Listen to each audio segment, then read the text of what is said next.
All right, guys, so hopefully you took some really good notes this week on the reasons why the Europeans explored Texas, because there were a lot of reasons, and you took some notes as I was reading about the changes that you were hearing that have occurred because of those explorations. Now today you're going to write me a paragraph, all right?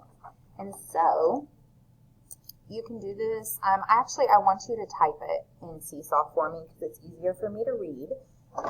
You are going to write a paragraph.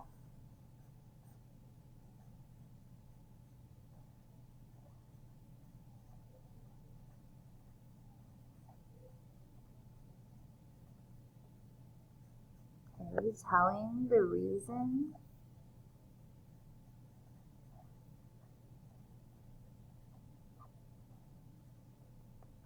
for European. Okay, so this could have been the Spaniards, this could have been the French, any of the European nations, telling the reasons for European exploration of Texas and the changes that occurred.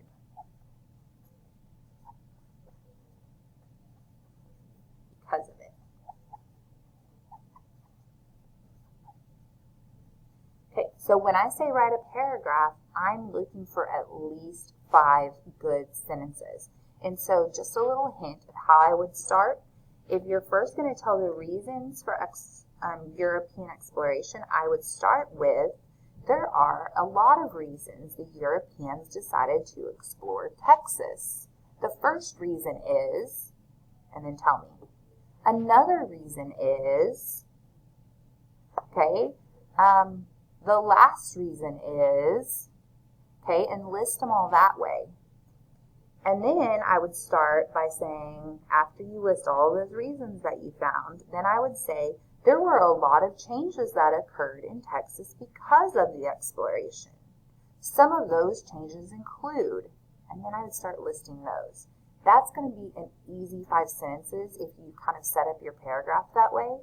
And it'll look and sound really nice also to read. So you're going to type your paragraph in Seesaw for me, and I'm going to be looking for at least 5 sentences. Okay? Probably easy to do more. All right, so write me a really good paragraph. And we've been working on capitals and periods and things like that. And so I really want you to make sure you're doing this with your best sentence format in mind also.